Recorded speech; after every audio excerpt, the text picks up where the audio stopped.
네, 안녕하세요. 미국 주식 멘탈 케어하기 멘탈이 전부다의 철영입니다. 네, 오늘 특별한 뉴스가 없는 가운데 3대 지수 모두 상승한 하루였습니다. 최근 1, 2주일 정도 시장이 조금 조정을 받았는데요.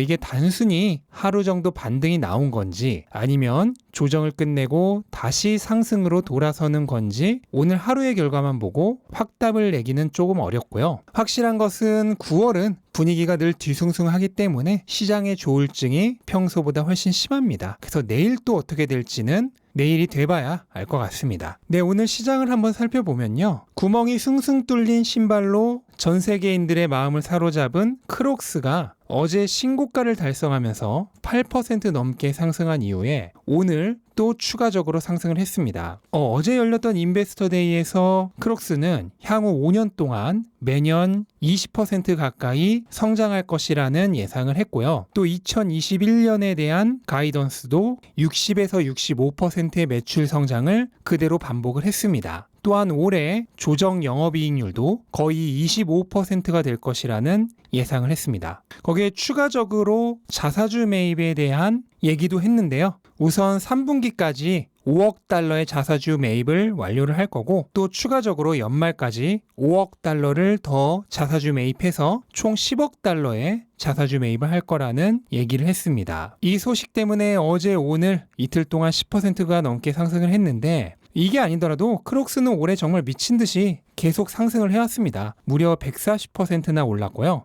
이거는 신발 회사로서는 경이적인 것이죠. 사실 크록스가 처음 나왔을 때만 해도 사람들이 정말 슈퍼 갈 때나 신고 가는 디자인이다 라는 얘기를 했고 저도 볼 때마다 뭐 저런 신발이 다 있나 생각을 했었는데 코로나로 인해 사람들의 생활 반경이 좁아지면서 편한 신발을 찾게 됐고 한번 신어보니까 이게 너무 편한 거죠. 그래서 그 이후로 습관이 돼서 백신 접종률이 늘어나고 있는 현재까지도 좋은 매출을 계속 이어가고 있는 것 같습니다. 저도 시험 삼아 한 개 사봤는데요. 정말 너무 편해서 맨날 크록스만 신고 다닐 정도입니다. 저도 이럴 정도니 뭐 주가가 안 좋을 리가 없는 것이겠죠. 네, 그리고 오늘 중국 최대의 레스토랑 회사 중 하나인 염차이나가 중국에서 유행 중인 델타 변이로 인해서 3분기 실적이 굉장히 안 좋을 수 있다라는 경고를 했는데요. 이 발표 때문에 오늘 염차이나의 주가가 급락을 했고요. 문제는 가만히 있던 스타벅스까지 같이 두들겨 맞았습니다. 스타벅스도 중국의 매출이 굉장히 큰 부분을 차지하죠. 그래서 오늘 4% 가까이 하락을 했고 이로 인해 지난 7월 126달러의 신고가를 찍은 이후 한번 강하게 조정을 받았다가 다시 반등하나 했던 주가가 또다시 강한 조정을 받게 되었습니다. 이렇게 되면 추세적으로 스타벅스는 당분간 횡보나 조정을 조금 더 거칠 가능성이 높아 보입니다. 네, 그리고 미즈호가 소파이에 대해 현재 주가보다 현격하게 높은 28달러의 목표 주가와 매수 등급으로 커버리지를 시작하면서 오늘 주가가 크게 올랐습니다. 미즈호는 향후 소파이의 매출 및 수익이 크게 증가할 것이라고 보고 있다고 얘기를 했는데요. 소파이의 현재 평균 목표 주가는 24달러로 미즈호가 부여한 28달러보다는 조금 낮지만 그래도 여전히 현재 주가보다는 훨씬 높은 편입니다. 다만 현재 커버하고 있는 기관이 4개밖에 없기 때문에 신빙성 부분에서는 조금 떨어진다는 점은 감안을 해야겠습니다. 네, 그리고 마이크로소프트가 배당금을 56센트에서 62센트로 인상하고 또 추가적으로 600억 달러의 자사주 매입을 발표하면서 오늘 상승을 했습니다. 최근 민주당이 자사주 매입에 세금을 부과하는 법안을 추진하고 있는 중인데 이 법안이 통과되기 전에 미리 해버리려는 것인지는 모르겠는데 아무튼 굉장히 좋은 판단이죠. 마이크로소프트는 배당금 역시 11년간 계속해서 올려온 기업입니다. 배당금을 25년 동안 매년 올리게 되면 배당 귀족이 되는데요.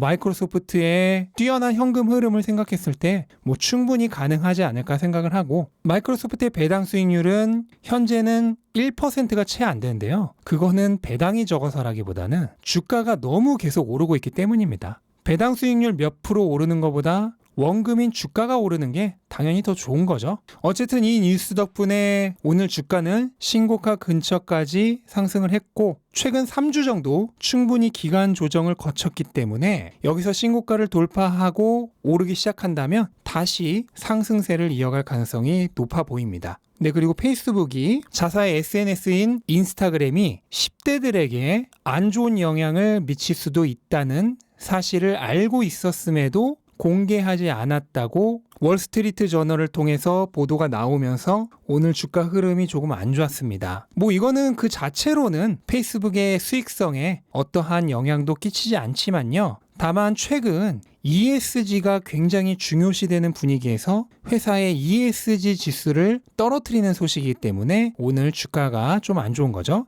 그런데 그냥 솔직하게 말하자면요. 매수 생각하셨던 분들은 이럴 때가 죽을 때죠. 나중에 보면 정말 아무것도 아닌 뉴스입니다. 참고로 오늘 이 소식 때문인지 경쟁자인 트위터와 스냅은 둘 다 비슷한 정도로 상승을 했습니다. 네, 그리고 루시드가 오늘 뱅크 오브 아메리카에서 호의적인 보도가 나오면서 상승을 했는데요. 뱅크 오브 아메리카는 루시드를 테슬라와 페라리에 비교를 하면서 향후 몇 년 안에 주가가 50%는 상승할 것이라고 얘기를 했습니다. 참고로 이 추정치는 2025년 EV 세일즈 3배 그리고 EV 에비타 37배를 기준으로 판단을 했다고 하고요.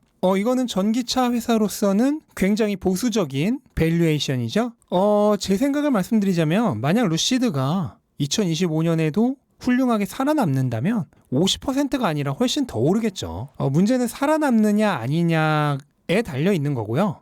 벤처 EV 기업들은 당장은 테슬라가 아니라 동료 신생 EV 기업들 그리고 레거시 자동차 회사들의 전기차하고도 싸워서 살아남아야 합니다. 그래서 살아남는 기업은 분명히 테슬라보다 단순 수익률은 더 높을 것입니다. 단 모두가 살아남지는 못한다는 점이죠. 그래서 만약 내가 살아남을 신생 EV 기업을 알아볼 수 있는 안목이 있다면 그건 굉장히 좋은 투자가 될 겁니다. 반면 그저 감에 의해 주식을 사는 거라면 그거는 어디까지나 베팅이라는 점을 인지하고 적정 금액으로 투자를 하면 되겠습니다. 네, 그리고 테슬라는 오늘 시장 대비 좋은 모습을 보여줬죠. 1.5% 상승하면서 756달러 근처까지 올랐고요. 하지만 여전히 새로운 박스권 안에서의 움직임이었습니다. 그래서 최근에 보여준 계단식 상승의 행보를 봤을 땐 조금 더 행보를 지속할 가능성도 있고 또는 뭐 한 번쯤 하락했다가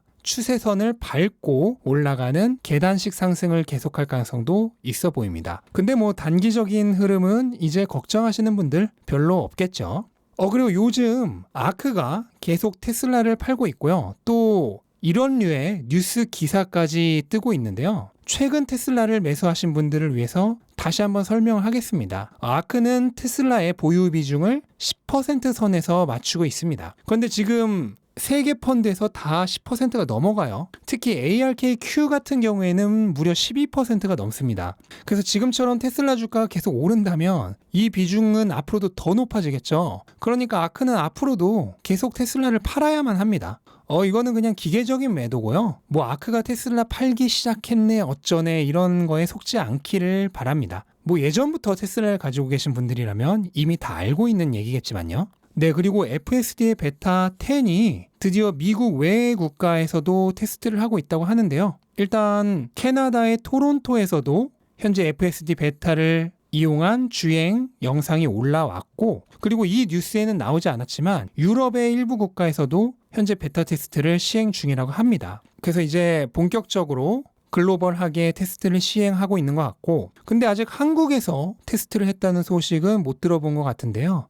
한국에 현재 이 퓨어비전의 FSD가 정식으로 사용 가능하게 된다면은 그때는 저도 정말 테슬라 구매를 생각해 봐야겠습니다. 지금은 왜 안 사고 있냐면 투자를 조금이라도 더 하려는 거죠. 네, 그리고 얼마 전 뉴스가 나왔던 기가 베를린의 배터리 공장에 대한 지원이 확정이 되었는데요. 브라덴부르크 주의 자금으로 1억 2천만 유로를 받게 된다고 합니다. 이거는 달러로는 약 1억 4천만 달러 정도가 되고요. 그리고 독일 연방정부의 자금도 어느 정도는 들어간다고 합니다. 그래서 기가 베를린에서는 처음에는 연간 50GWh 정도의 배터리셀을 생산한다고 하고요. 최종적으로는 200GWh 이상의 배터리를 생산할 예정이라고 합니다. 근데 중요한 거는 독일 정부로부터 무려 1억 달러가 넘는 지원금을 받게 된다는 거는 무엇을 뜻할까요? 네, 당연히 기가베를린의 최종 승인이 따놓은 당상이란 얘기죠. 독일이 자기들 돈으로 보조금을 줘놓고 정작 공장에 대한 승인을 안 할 리가 없잖아요. 그거 안 하면 완전 코미디죠. 지원금 줘놓고 공장 승인을 안 해. 세상에 그런 코미디가 어디 있습니까? 물론 요즘 코미디가 너무 많아서 함부로 장담은 할 수 없지만 아무튼 이렇게 됨으로써 기가베를린의 연내 최종 승인과 오픈 가능성은 더욱더 높아졌다고 판단이 됩니다. 네, 오늘도 시장 한번 정리를 해봤습니다. 오늘은 오랜만에 시장이 좋았는데요. 이게 하루짜리 반등인지는 잘 모르겠지만 개인적인 희망으로는 조정을 끝내고 다시 상승을 시작하는 첫날이기를 바라는 마음으로 오늘 영상을 마치도록 하겠습니다. 영상 도움되셨다면 구독과 좋아요 부탁드리고 즐거운 하루 되시기 바랍니다. 감사합니다.